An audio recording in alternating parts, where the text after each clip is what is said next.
Oh, let me. Oh, my bad. My bad. Damn. No, he's good. We are good to go. Good. The internet might be a little slow because Drew over there is so big. He's sucking up some of that Wi-Fi action.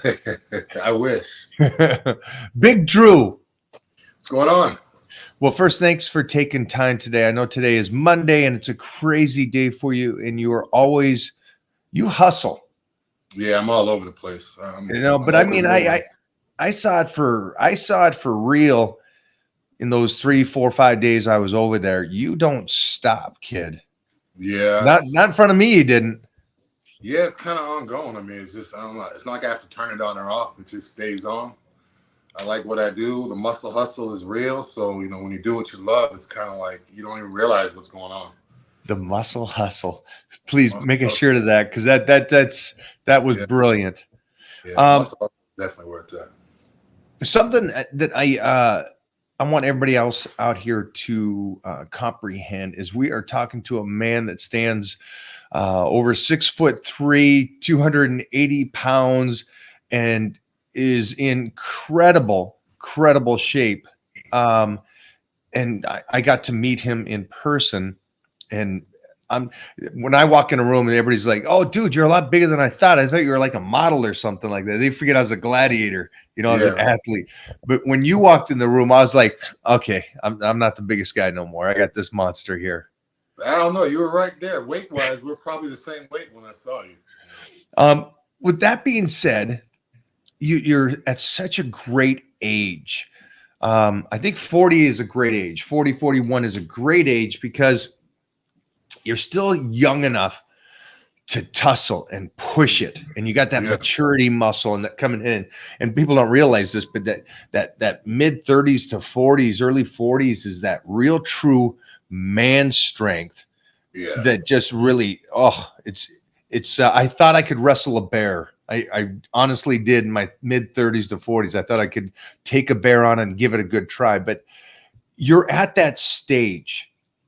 And I'd like to talk to you about the previous Drew, the young cat that was like you're talking about over with Rich and those guys, and eating and putting size on and strength and just going to the extreme. I'd like to go into that and then translate into now the new Drew.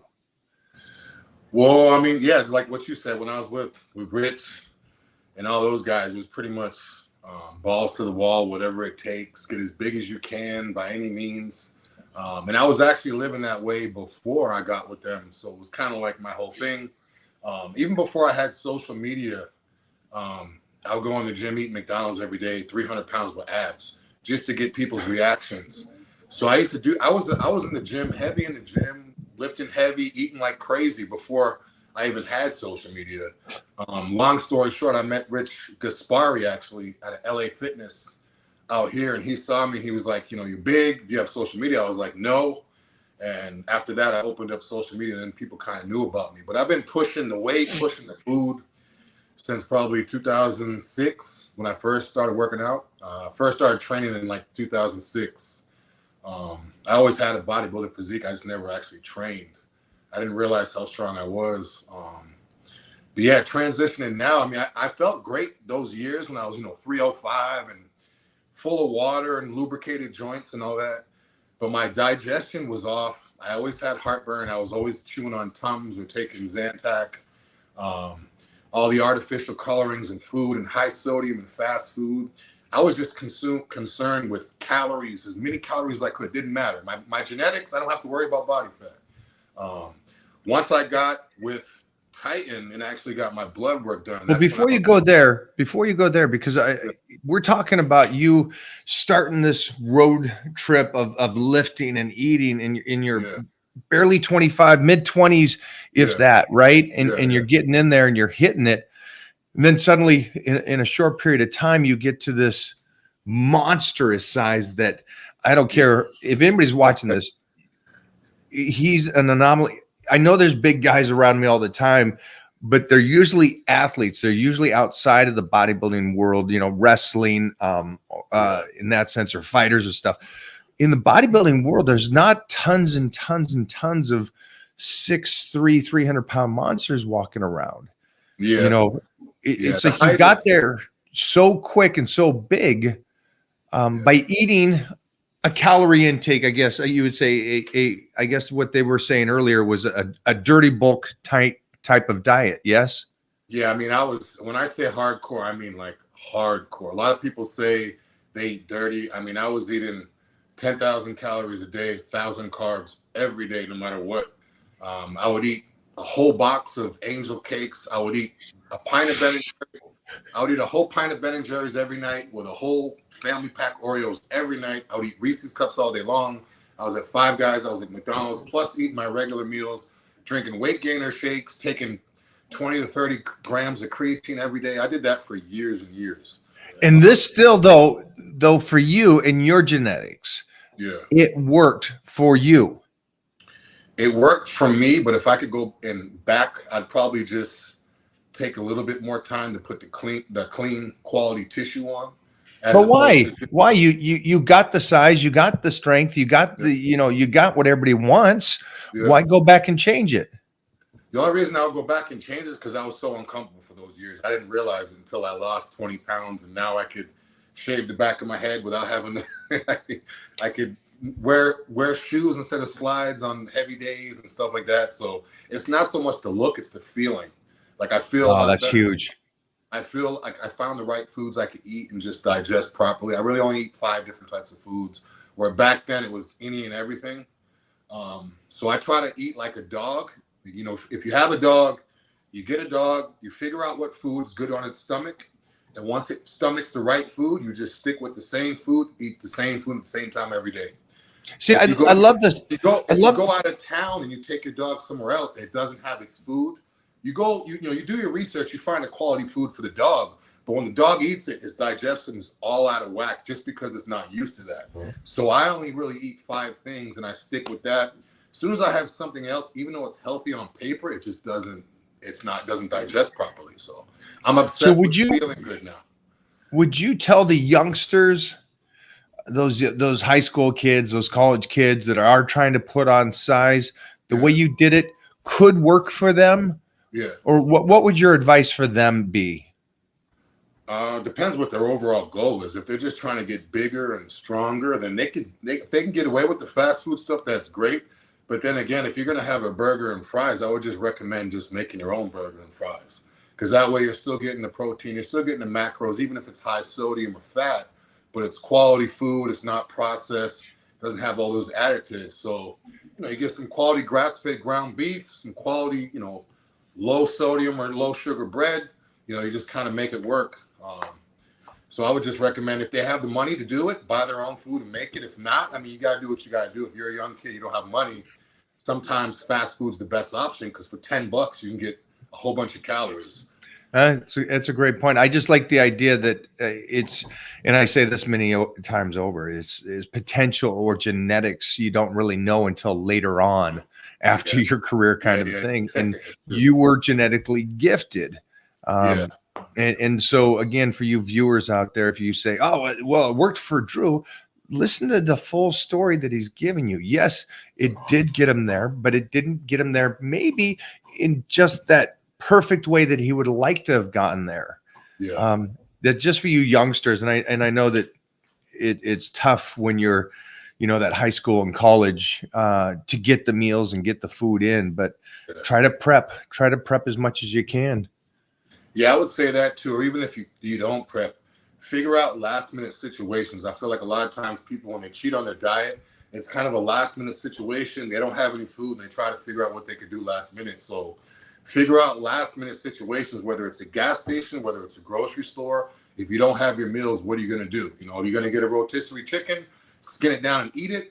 Are you going to get some liquid egg whites and drink those with some oatmeal? Because you don't need a stove for that. You can cook it in the microwave. So figure out ways to, make up. If the Tupperware falls and breaks, what are you going to do? You got to figure something out. Rather than go to McDonald's, have a backup so you can go into a grocery store and get what you need.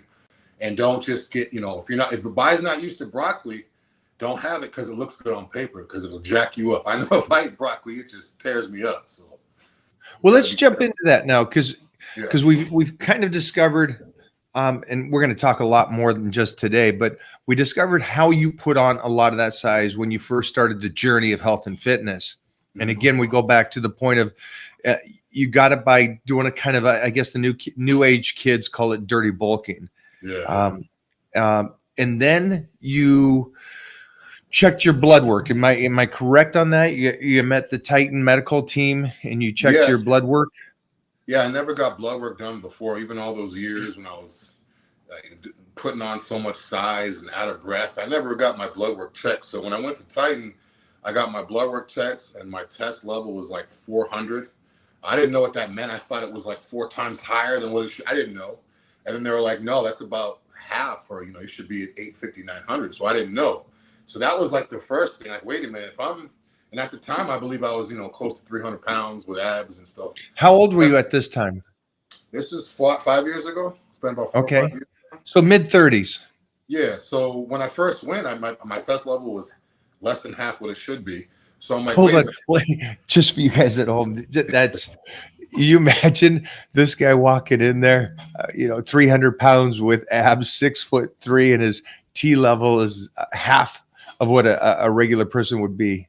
Yeah, it was exactly 408. I remember, I still have it. It was 408. I didn't know what that meant. So, I know everything about all that stuff now, but at the time I didn't know. So I'm thinking to myself, wait a minute, if I'm, benching 500 twice a week, 300 with abs, just like what you say, and my test is only half what it should be, how am I going to feel if it gets normal? So once I started with HRT and, got my levels up to 850, 900 where they should be, I just started feeling better. I had more energy. I don't know. My weight went down, but then again, I cleaned up my diet.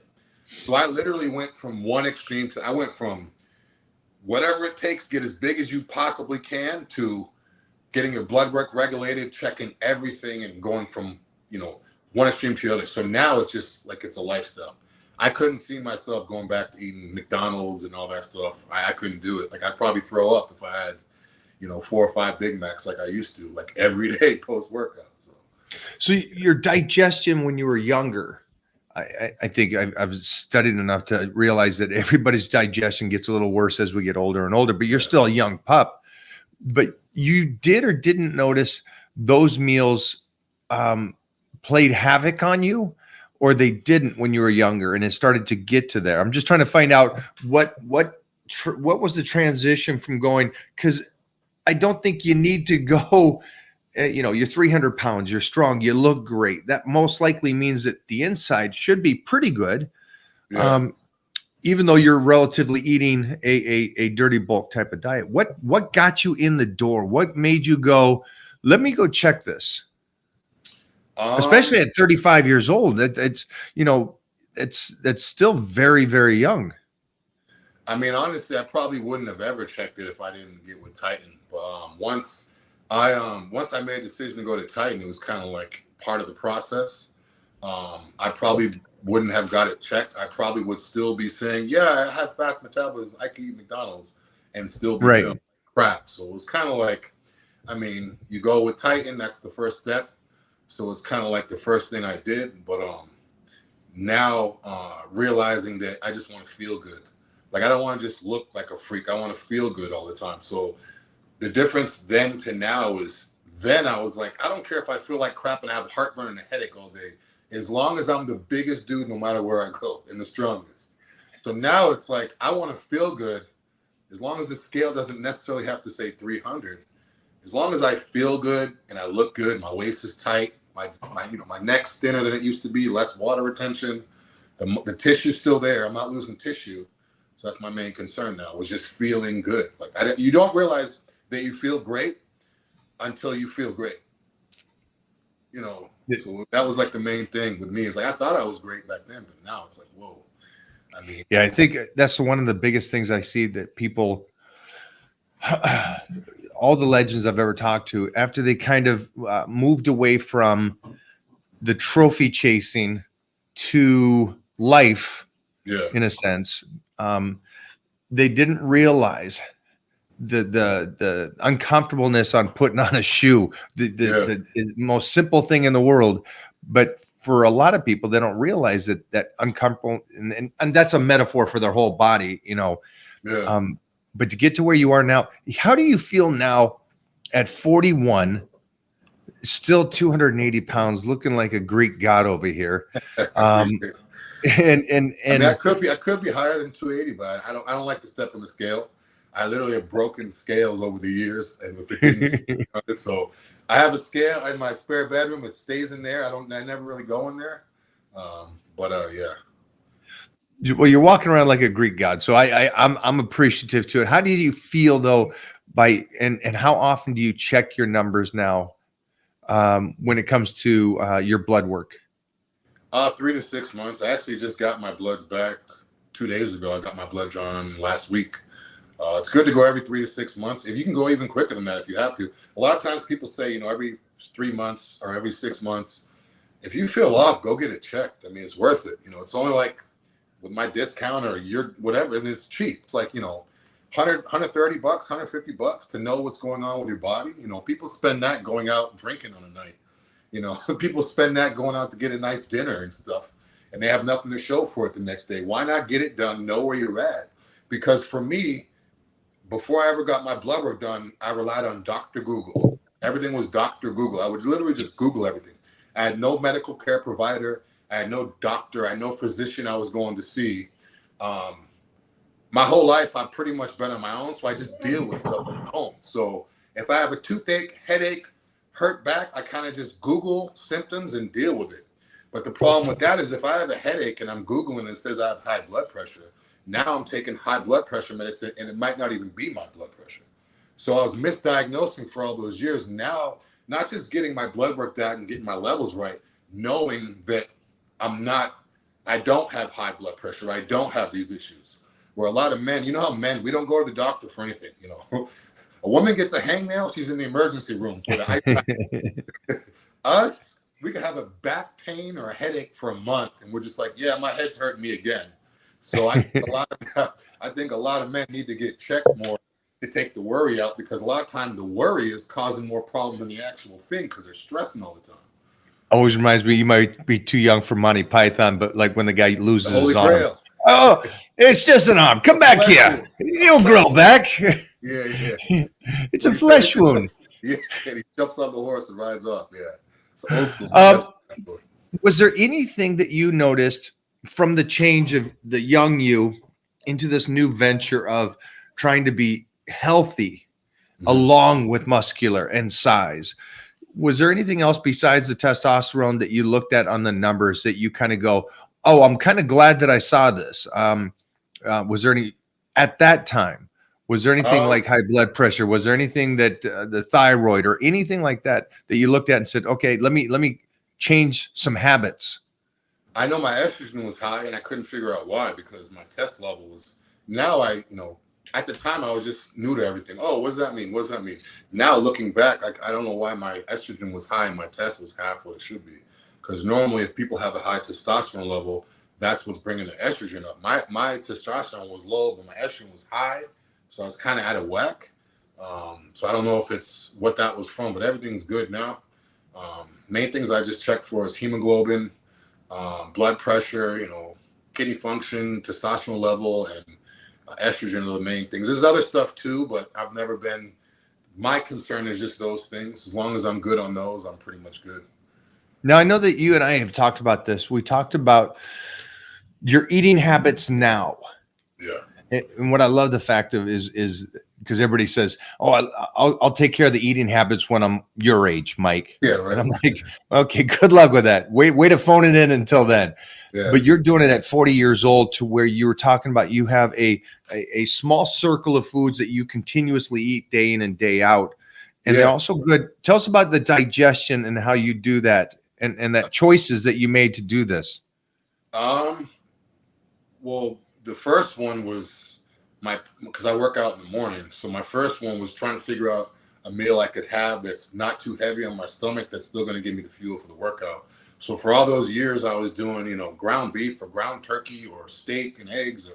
Now I don't do any type of meat before I train. I just do eggs, real eggs, pasture raised, like the good eggs. I always get the best eggs I could find, the best fruit I could find, quality oatmeal. So my breakfast has been the same for 10 years now. Scrambled eggs, whole, fruit and oatmeal. It's been the same. After that, I do brown rice and steak pretty much every meal. So it gets pretty boring. I eat pretty much steak, eggs, fruit, oatmeal, jasmine rice, and occasional salmon. That's pretty much it. Do you pull vegetables in? The only vegetables I take right now is I take like a powder green supplement that someone gave me. A friend of mine, he's a competitive eater. He's like top in the world. So those are the guys you need to talk to get your digestion right, because they eat. What's his name? Bartley Weaver. Oh, yeah, we can't pull up Bartley here. I'm just kidding, man. Bartley's awesome. Bartley's he good. comes He's a up. good guy. He trains over at my gym too. I see him, but we're actually supposed to go eat last week at IHOP and do a pancake challenge. But it was kind How of great is he? Yeah, he's crazy. He came out and stayed with me for a bit here. Gosh, I don't know how long ago it was. It seems like yesterday, but I know it's been a couple months. And we did this challenge, 2 burritos, and the burritos weigh 3 pounds each. They're huge. Yeah. Man, I barely ate a quarter of one of them. And this cat ate both of them, no problem. And what I love is, we're talking about Bartley's my size. And so you're talking about a guy that has no problem eating that stuff. And again, staying like what he looks like. He looks, he looks just like the gladiator that he plays with the Titans. Yeah. But both of you guys are huge guys. But it's interesting. You stay very regimented and kind of circled, close circled to make sure the digestion works and your body works, where he can eat anything and everything and still functions correctly. Yeah. See, it might be the combination of probiotics and fiber and greens and stuff that he takes. I know for me, if eating all the crap food I used to eat didn't interfere with my digestion, I'd probably still be eating it.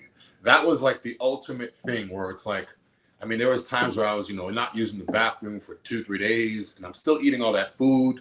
So I need to figure out something to keep me like regular and find foods that's going to pass through. I don't have a lot of fats in my diet. I don't really believe in fats.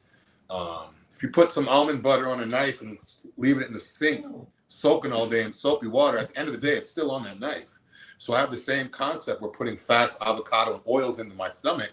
As soon as I take some nutrients, it's going to get lodged in the oil and doesn't disperse properly. So for me, I basically do no fats, clean carbs, clean protein. But yeah, if that was pretty much the main thing is the acid reflux, the heartburn, and digestion. If those weren't an issue, I'd probably be sitting at a buffet somewhere going crazy. Well, I just like the fact that nobody's born equal. And I got 2 pinnacle guys here. I got you and Bartley that we were speaking about. And I'll put a video up here of what Bartley looks like and how that boy can eat.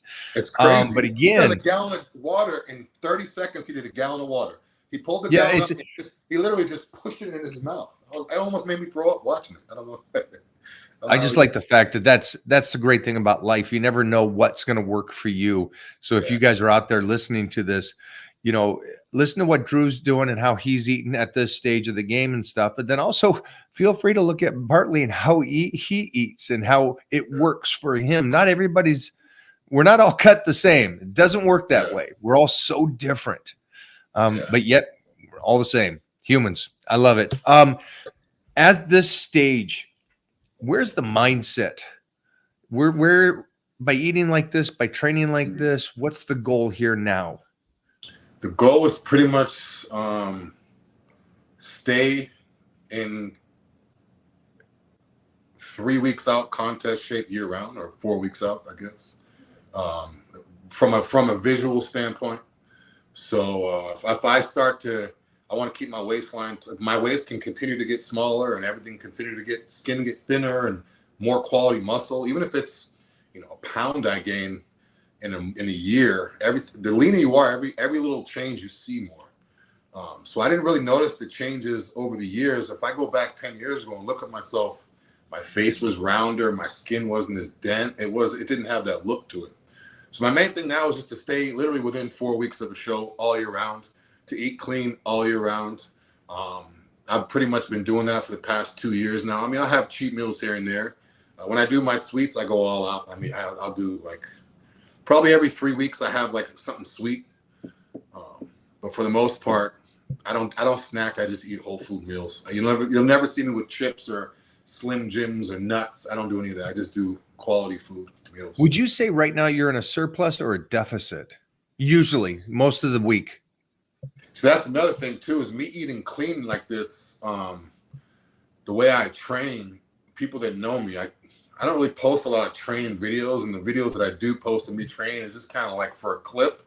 But people that actually know how I train, I have to take time off. Like I train so heavy and so crazy that by be eating clean now and having a fast metabolism and genetics and all that, I have to limit my training now, where now I train every other day and the volume is less, the reps are more.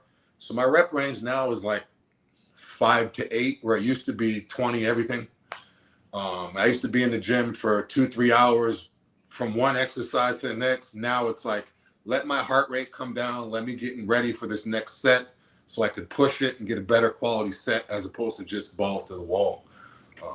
But now it's less volume, I guess, and less. Every other day has been working out good for me.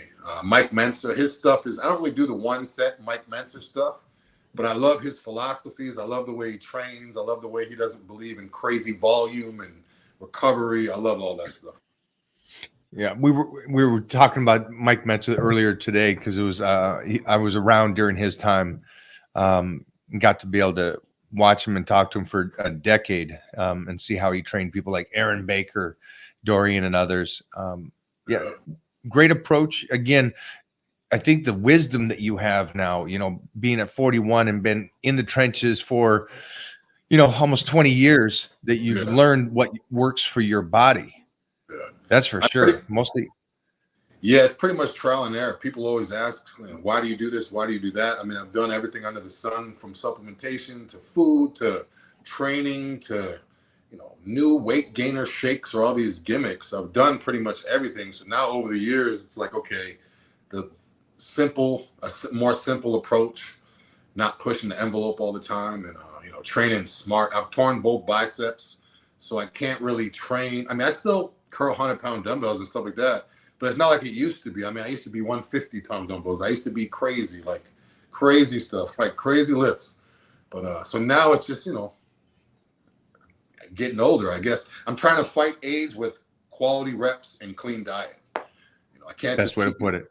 Best way to put it, man. Fully understand that concept. Anything else you want to add? Because I think the great thing about you is that you continue to show the intelligence of weightlifting and how to do it. And I know that we can get away with so much as youngsters, like we were just talking about, how you ate as a youngster to put the size on, and you can get away with a lot of it as a youngster. What would you tell your young self besides the eating? Would you tell them anything else when it came to training and doing things? Probably have a more set approach. Even now, I don't really have an approach. I don't have a leg day. I don't have an arm day. I just go in there and train. I probably have more of a structure. I probably squat, bench, and deadlift. Those would be the first lifts I do, where those are like the last lifts I started getting into, just to build that foundation. I probably work out more like a power lifter. If I was younger, just to get that base. So I know a lot of power lifters, when they transition to bodybuilding, their squat, their deadlift, they're in that groove. A lot of bodybuilders are squatting and deadlift. They're all out of whack because we're just not used to the repetition and doing it over the years. So yeah, I would probably say just compound lifts. I would do a lot more, and probably I'd probably get social media before I did, because my prime in terms of my lifts and the crazy stuff I used to do was before I even had social media. It was probably like when I was 30, so it was like I've been doing it for 4 years in this area, and people knew about me at the gyms, but no one knew who I was. So if I could go back in time, I'll get that social media 4 years earlier so they could see all the crazy stuff I used to do. Because now I think the kids today, I hope you guys are taking advantage of free advertising, because that's what social media is. It's free advertisement. And it confused me. You're still a youngster. You're 41, but what confuses me is a lot of guys from my era. And I'm curious on this, because you just kind of said it. They don't feel that they need social media because they won the shows, they won the big titles and did all this. So their badge of honor should represent their fame. And the one thing that I've always said to anybody and everybody, when it comes to health and fitness, you're as good as your last show, and you've got to use the free advertisement and be humble enough to go, you won. But these kids' personalities are so high level and so fun to watch that the person that's never competed will get 10 million followers compared to the guy that competed and won shows who has only 50,000 followers. So what's your advice to social media and advertising if you're trying to build a brand in your name? More content, the better. I know people get, once people get in the routine, even when people don't really watch TV anymore, but when I was a kid, it was like all these sitcoms come in, you just have to watch every week. I would just say, steady content, do something that other people aren't doing. And not everybody can talk and have a personality on camera, but everyone has a camera. You know what I'm saying? So a lot of times you'll see people, they're trying to sell a product and they'll be talking, hey, you could buy this. Like, not everyone can do that. So you don't necessarily have to have the voice of a commentator or a radio host just to make videos. Sometimes people actually just want to see you. So if you don't have the voice, play some music and just show people what you're doing. People want to see what you're eating. They want to see they want to see how you eat. It's crazy. Like, people want to see the weirdest things. The younger the crowd, the more they know. So, I mean, I'm not going to say copy what other people are doing, but see what's getting other people's clicks. And then just, kind of doing that same thing. But the most random stuff gets the most views. I mean, you could set up a photo shoot with a tripod and the lighting and the topics and the perfect pump and the sun and all this and get half as many views as you'll get when the phone's crooked, you're in your kitchen cracking some eggs at 4 a.m. and it's like the audio's off. So, I mean, you'd be surprised what people actually like. But just stay in the mix. Like, if you can't make, I'm not going to say you can't make it in bodybuilding now, but I don't know any top level bodybuilders that don't have a social media influence. If they do, even like Hadi Choopan, he won the Olympia. I haven't seen this guy. When Big Ramy won the Olympia, where was he at? So even those guys, they win the Olympia. If their content isn't there, they slowly fall off. So even if you could win the Olympia, if your content isn't valid and steady going, people lose interest. It's a whole new world. We got to change with the times. The kids want to see it. Social media is a beautiful thing, man. Thanks for taking time today, Drew. Yeah, no problem. Anytime. I appreciate it. I know it was a crazy day for you and stuff, but I just wanted the world to meet you, or at least my fans to meet you. I appreciate it. Shout out to all the Michael Hearn Titans out there. And we will see you, I think, here. My whole team will get to see you and meet you in person here in another, I guess, 4 or 5 weeks here. Yeah, 4 or 5 weeks. November 2nd to the 5th at the Olympia. We'll be at the Titan booth, Titan Medical all day, every day. That's the reason I'm staying healthy right now. So I appreciate them. I appreciate you. And yeah, we're going to maybe get some content out there too. At the booth. We have to lift. Oh, yeah, the nastiness about lifting got me all excited. Sorry. Yeah. I love it. Let's do it. All right, man. Thank you, Drew, again. I appreciate your time. All right, Mike. Have a great day. Thanks a lot. Bye, buddy. Man, what a good cat. What a good cat. And again, I got to meet and hang out with him.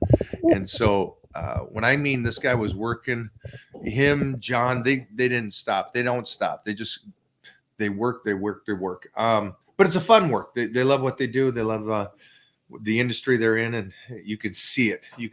And I will bring Drew back, and I got to get some training with this monster. I got to. You guys know I absolutely love training with guys that just get nasty in the gym and want to get into it. So I'll definitely do that. But as long as we're on here for a second, let me do some questions here. Jeffrey, you got anything good for this? What are your favorite ab exercises? Hanging leg raises, number one. Basic crunches, and then crunches with the legs up. Those are my favorite. And a Roman chair. What is it about the hanging that you like so much? The hanging, be number one. Yeah, that's a big spot. My favorite thing about squats is that when you put the bar on your back and you move through the movement, you are awake. Yeah, you It are. wakes you up. You're not going in and doing a little cable curl and still a little sleep. You are woken up. The something turns on in your body, that nervous system with the weight on your back, the hips. Same thing for me on hanging leg raises. When I get on that hanging leg raises and the body stretches and I got to rotate those big ass legs of mine up, I get done with that and I'm just like, I'm so open. And it's like, oh, that feels good in the body and the abs. And I feel it nice lower back contraction, the abs, the hips. It's alive for me. And then just anytime, like any exercise, if you can find exercise like this, behind the neck shoulder press, same thing. Awake. And I mean awake in the sense of not the whole body from the inside out is awake. So I can find those exercises on every body part. Drew definitely has a very good story to him. Inspiration. Thank you. We got the little Titan gear on right here. You guys see the skeleton right there? Yeah, Ready they were for asking Halloween. about that exact shirt in a video we did on YouTube. You were wearing the red one, the light red one. Yeah. Liking it. They love that. Yeah. We're going to see if we can get some more in. I know we sold out of these a while back. We'll try to get some more of these bad boys in there. Do you fear/feel sad getting older? No, that's life. Yeah, you can't. You kind of have to. It's there was a quote, and I don't know if it was Clint Eastwood or somebody, and they said you had to be strong to get old because not everybody gets old. The reality of that is people die young, but it's a privilege. So you got to be able to enjoy it and fight against it. Like he said some stuff, and then I got a video coming out with Clark Bartram, who would be the pinnacle of the statement of continuing to battle and get into those fights when life tries to throw you a wrench and tries to mess you up, a curveball. So enjoy it. Next. I know Suits a guy who is tall. So when you guys were talking about him being over 6, Suits a guy who has tall. Bodybuilding does? I would say it looks all them. I mean, yeah, tall guys that are muscular looks good. Is that what he means? Awesome. Yeah. It's always great to see a guy that's, like Aaron Reed is a friend of ours who's 6'7" and jacked. You guys would have saw him in a Ryan Reynolds movie where he played the twin or the computer animation of Ryan Reynolds. And you just see him on screen. And I'm like, this guy is a monster. And we'll get him on here too, because he's actually very, very bright when it comes to nutrition, training, life. What are the best carbs pre-workout? For me, oatmeal. I think oatmeal is one of the great ones. That way it sits in there as I continue to work out for an hour, kind of sits on my body. I like feeling heavy. And so a lot of people talk about how they like training, but they don't want something heavy on them. I am the opposite. I would like something heavy, but oatmeal doesn't really make you feel heavy. But that being said, I think the heaviness. I think the steak and potatoes would be feeling. What is that feel? I think it's the You just feel like it's slow glycemic, so it's a slower digestion, and so you're feeling that relative to the food's in my system, it's high glycemic, it's in there, it's done, it's moving through. Like, do you recommend a fast cut or a slow, gradual cut for an overweight person? Oh, well, it's a combination of both of those things because of the fact that it's going to be a longer period of time, right? But I would rather you still take chunks of time. I'd like, if you want to diet hard for 6 weeks, go for it. Then come back and just stay at a surplus of calories or at least a maintenance calories, and then go back into going hardcore again. I don't want you to push it hard for 12 months. That's what I don't want you to do. So I would take breaks, and either of those breaks are fine. Mostly if you're overweight, there's a Blitz. The Blitz 2 is coming out. Maybe that's something you want to do and drop, depending on how heavy you are. I've seen people drop 40, 50 pounds over the 30 days. Let the body release the weight. That's the main thing. When you're doing it right, the body will release the weight it wants to release.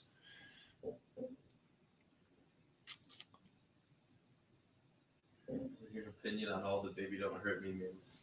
So fun. Absolutely entertaining. Love them. Titan took care of me, picked up some B12 and TRT. Very nice people over there.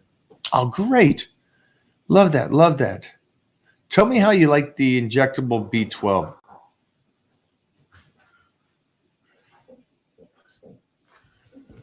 Well, that's not us, is it? Jeez Louise. Hold on 1 second, guys. Keep asking questions. I'll be right back. Jeffrey, you take 1 sec? Yep.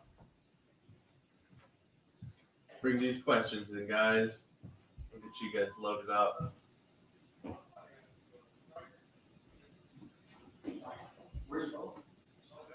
Oh, sheesh. Baby Don't Hurt Me.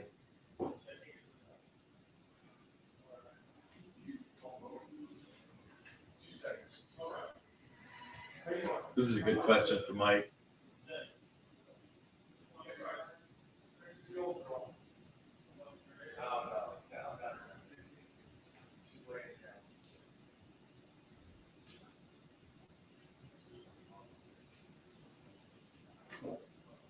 Being heavy for me tells me I can go till I'm empty, then I can eat, roll a J, and relax. Maybe play my didgeridoo. She's 1 minute away.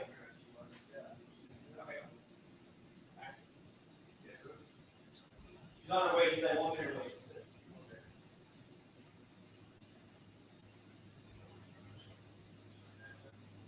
The Baby Don't Hurt shirt means are funny as fuck. When wearing the shirt of responsibility, you gave the strength of 10 men who have the strength of 10 men. UK, I think Mike's got something coming up soon for UK. Hey, Jeff, you can cut the live. And thanks for all the questions, guys. Hit this link, and we will see you next time.